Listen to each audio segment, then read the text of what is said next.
10 juta per bulan itu adalah angka yang nggak mustahil kalian dapetin dari kerjaan sampingan. Kalau misalkan sekarang lu adalah seorang karyawan dengan posisi sales, tonton video ini. Kalau misalkan kalian itu pengen punya kerjaan sampingan. Di video sebelumnya, gue kan udah bahas nih tentang kalau misalkan kalian itu karyawan dan posisinya marketing, idenya apa aja nih buat kerjaan sampingan kalian. Nah, di video kali ini, gue bakal kasih tahu juga idenya kalau misalkan kalian tuh karyawan dan posisinya itu sales. Ide yang bisa kita kerjain sebagai kerjaan sampingannya itu apa aja. Nah, termasuk juga di video-video selanjutnya gue bakal bahas mulai dari misalkan graphic designer, personal assistant, sekretaris, HR, dan kawan-kawannya. Nah, sales yang gue maksud di sini itu sales apapun itu ya. Mau teman-teman sales mobil, sales properti, sales apapun itulah. Pokoknya yang teman-teman basicnya itu memang disuruh jualan. Nah, setahu gue nih, kalau misalkan sales itu biasanya dibagi dua nih. Ada sales yang memang dia tuh punya gaji bulanan plus komisi. Ada yang memang kerjanya itu dibayar hanya by commission gitu. Nah, itu tergantung. Kalau misalkan teman-teman sekarang adalah seorang sales nih, yang memang punya gaji bulanan plus komisi, nah itu oke. Tapi kalau misalkan teman-teman itu hanya berkutatnya itu ke komisi doang, nah kemungkinan besarnya teman-teman itu nggak punya pendapatan yang tetap di setiap bulannya, makanya mungkin butuh kerjaan sampingan yang lainnya. Walaupun sebenarnya yang sales udah punya gaji tetap juga, banyak banget yang cerita dan juga curhat ke gue, kayak misalkan sales dia itu cuma dapat 2-3 juta per bulannya untuk gaji pokok, dan misalkan kalau dia nggak closing di dalam waktu 3 bulan, dia bisa di-cut misalkan. Nah, untuk mengantisipasi hal-hal kayak gitu, dan supaya teman-teman juga punya pendapatan sampingan, punya kerannya itu lebih banyak, dan pendapatannya juga jauh lebih banyak gitu. Kalau misalkan kerannya cuma satu kan, dari gaji pokoknya teman-teman doang, once misalkan gaji pokoknya ini hilang, atau teman-teman tiba-tiba kena PHK, ya udah, pendapatan teman-teman hilang. Tapi kalau misalkan sumber penghasilannya banyak, let's say ada 4, satu hilang, nah 3 ini masih bisa gitu untuk at least supply kehidupan teman-teman, buat makan, buat bayar kosan teman-teman, dan lain-lain. So, ini 8 ide untuk teman-teman semuanya yang mau punya kerjaan sampingan kalau misalkan teman-teman adalah karyawan dan posisinya adalah seorang sales. Yang pertama adalah jadi business agent. Nah, di business agent ini ada kaitannya sama gue sendiri guys. Gue yang bakalan bantu teman-teman untuk bisa dapetin kerjaan sampingan dari business agent atau kita sebut BA lah. FYI, gue itu kan sekarang kerja nih di salah satu perusahaan multi-finance yang memang megang produk mortgage atau orang taunya itu sertifikat rumah atau enggak KPR, yang kayak gitu-gitulah pokoknya. Jadi produk yang kita punya itu sebenarnya adalah ngasih pinjaman ke orang dengan jaminan sertifikat rumah dan juga orang yang mau ngajuin KPR. Nah, tugas utama BA tadi itu sebenarnya adalah cuman dapetin nomor WA orang yang pengen ngajuin. Singkatnya gini, misalkan teman-teman tuh adalah seorang sales mobil. Nah, ketika teman-teman tuh jualan mobil, tiba-tiba ngobrol sama nasabah atau sama debiturnya, dan si debiturnya cerita kalau dia itu pengen ngegedein usahanya dan sekarang itu dia butuh modal. Tapi dia udah ngajuin ke bank-bank dan ternyata di banknya itu ditolak dan akhirnya dia harus mencari opsi lain. Nah, opsi selanjutnya kalau misalkan ditolak di bank itu adalah multi finance. Akhirnya teman-teman tawarkan nih ke si debitur tadi, "Pak, saya punya kenalan misalkan Mas Zamzami nih dari perusahaan XXX, dia bisa bantu Bapak untuk misalkan pengajuan kalau misalkan Bapak butuh modal untuk usahanya nanti, saya mau bantu nggak Pak?" gitu. Nah, terus misalkan dia bilang, "Wah, menarik nih, boleh banget." Nah, teman-teman nih sebagai BA-nya tadi itu langsung lempar aja nomor WA-nya ke aku lewat Instagram. Nanti aku bakal follow up nih si debiturnya. Gue bakal follow up si debiturnya, gue bakal minta data-data debiturnya, dan sampai misalkan nanti nih cair, udah oke, udah approve, pokoknya udah cair dana tadi, misalkan dia minjem let's say 500 juta, udah cair nih ke rekeningnya si debitur. Nah, teman-teman bakalan dapat komisi senilai 1-1,5%. Katakanlah misalkan 1% lah. Nah, teman-teman 1% dari 500 juta tadi, itu angkanya adalah 5 juta. Jadi teman-teman bisa dapat 5 juta hanya dengan teman-teman ngelempar nomor WA-nya doang ke gue. Jadi teman-teman nggak perlu ngumpulin datanya, nggak perlu yang ribet-ribet survei sana sini dan sebagainya, itu nggak usah. Itu urusan kita nanti dan tim di belakang. Jadi yang perlu teman-teman lakuin adalah teman-teman cuma cari siapa sebenarnya relasi teman-teman yang mungkin lagi butuh pendanaan dan dia itu ditolak di bank. Nah, opsinya kan harus ke multi finance. Nah, teman-teman bisa kirimkan nomornya ke gue, terus gue follow up orangnya. Once misalkan itu cair, teman-teman dapat 1% dari total plafon atau dana yang memang dikirim ke si debitur itu. Jadi kalau misalkan dananya itu 5 miliar, ya teman-teman bisa dapat 50 juta. 1% dari 5 miliar. Kalau misalkan yang cairnya ke debiturnya itu adalah 1 miliar, teman-teman dapat 1%-nya, yaitu 10 juta. Ini benar-benar gak pakai modal, gak pakai Favifu apa-apa, teman-teman cuma ngasih nomor WA-nya doang. Dan itu langsung kerjanya bareng gue. Jadi teman-teman bisa kontak aja di DM, ngobrol-ngobrol bareng gue, itu udah paling simple banget. Ini yang pertama. Yang kedua nih, itu freelance sales consultant. Nah sebenarnya freelance sales consultant ini intinya dia konsultan. Teman-teman adalah seorang sales dan juga konsultan yang memang membantu untuk ningkatin strategi penjualan suatu perusahaan atau usaha-usaha tertentu. Tapi untuk sampai ke sana, teman-teman harus bangun portofolionya dulu gitu. Gak mungkin kan orang percaya gitu ke teman-teman kalau misalkan teman-teman itu nggak pernah ngebantu ningkatin usaha orang, atau misalkan usaha teman-teman juga nggak naik gitu. Terus teman-teman jadi konsultan gitu, ngasih tahu ke orang gini, itu susah untuk orang tuh percaya. Jadi teman-teman harus bangun portofolionya dulu. Misalkan teman-teman nawarin dulu deh gratis ke UMKM gitu. Bilang ke UMKM bahwa misalkan gue mau bantu nih ningkatin strategi UMKM lu dengan cara XXX gitu. Gue kasih deh gitu free consultant gratis gitu untuk misalkan 1 bulan pertama.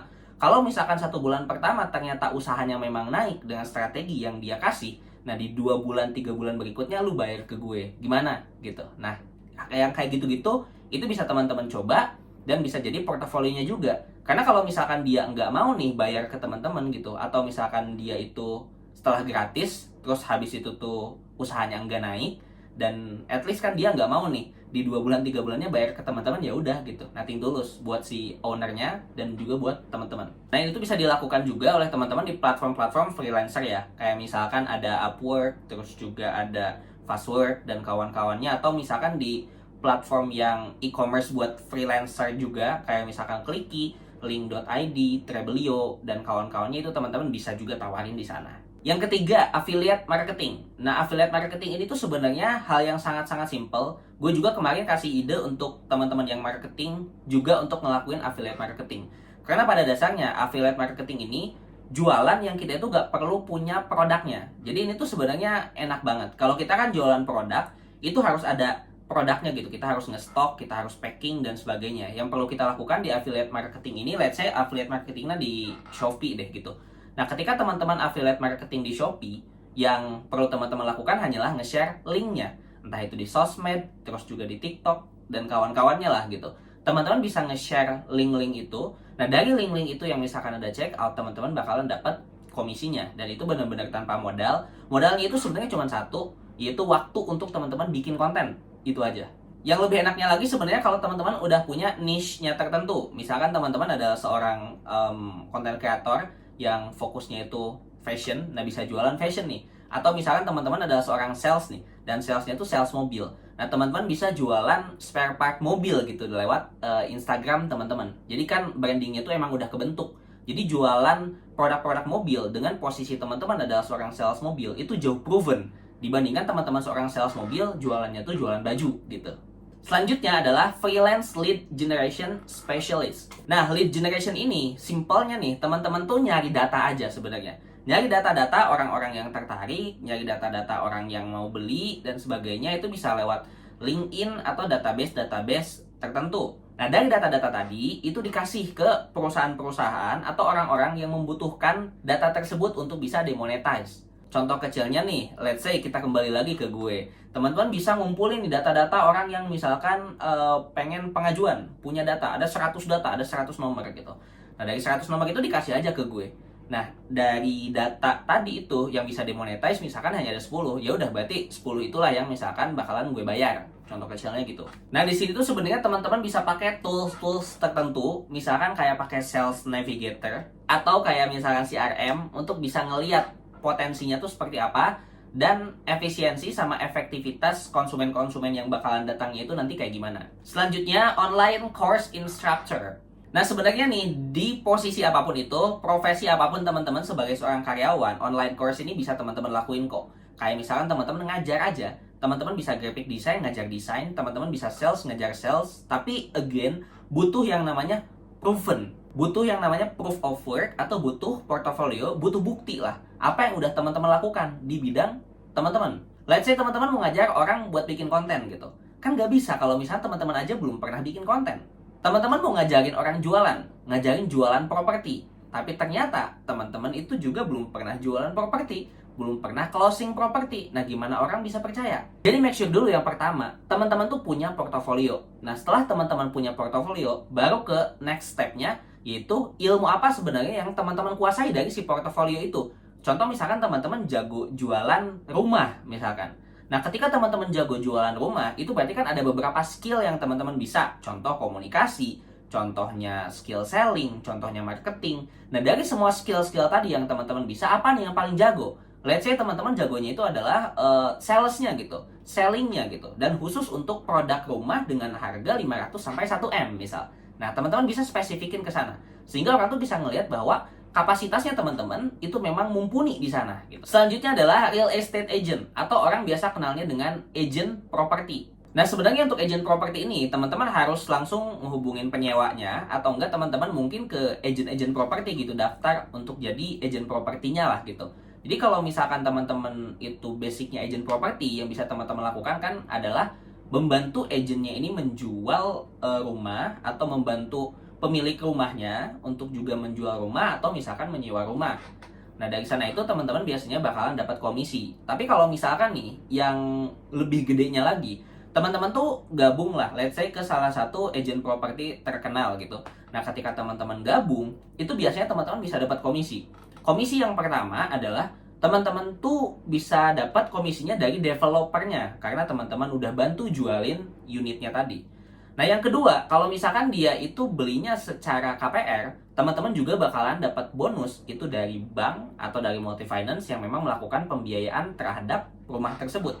Jadi sekali closing, teman-teman bisa dapat dua keuntungan sekaligus kalau misalkan jadi agen properti ini. Tapi di sini emang teman-teman perlu punya networking yang kuat banget dan mungkin di beberapa momentum teman-teman harus punya lisensi juga gitu biar orang tuh ya semakin percaya. Makanya dengan teman-teman sebenarnya gabung dengan agent properti yang ternama gitu, bukan agent independen, mungkin orang bakalan jauh lebih percaya. Dan sebenarnya tanpa harus nih teman-teman gabung ke agent propertinya ya, ke agent ya kantor agentnya lah gitu. Teman-teman juga bisa membangun portofolionya itu dengan teman-teman tuh bikin konten. Nah, dengan teman-teman bikin konten, ngejelasin ruangannya gimana, terus juga memahami produk knowledge-nya, itu sebenarnya udah membangun trust orang-orang juga bahwa emang teman-teman paham produknya gitu. Jadi orang yang beli dari teman-teman gak bakal khawatir lagi. Dan again, after sales-nya sebagai seorang agent property harus diperhatiin juga. Karena nanti endingnya bakalan word of mouth gitu. Misalkan ada closing satu dari si A gitu. Si A bakal bilang juga gitu ke si B bahwa dibantu sama agent yang baik, after sales-nya bagus, ditanya enggak ngilang dan sebagainya. Kan ada tuh ya, agent yang udah dapat komisi, udah penjualan, udah tuh ngilang, gak mau ngebantu lagi. Tiba-tiba ada problem, ada apa, dia gak mau ngebantu lagi. Nah, teman-teman jangan sampai kayak gitu. Selanjutnya adalah reseller. Nah, reseller ini juga adalah hal yang simple, tapi mostly emang reseller kita harus ngeluarin modal dulu. Kalau misalkan resellernya itu, let's say produk. Nah, sekarang kan banyak ya reseller makanan, reseller produk-produk kecantikan, tapi biasanya dia harus stok dulu. Dia harus stok dan dia beli dari perusahaannya atau dari usahanya itu, dari usaha orang gitu dia beli. Nah, ketika dia beli itu kan dapatnya biasanya harga reseller. Misalkan harga jualnya itu adalah 10.000.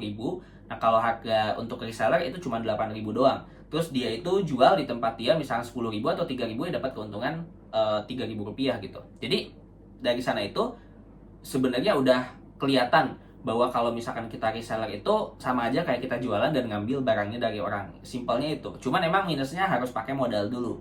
Jadi kalau misalkan teman-teman yang nggak punya modal atau misalkan nggak mau yang pakai modal, skip aja untuk reseller ini.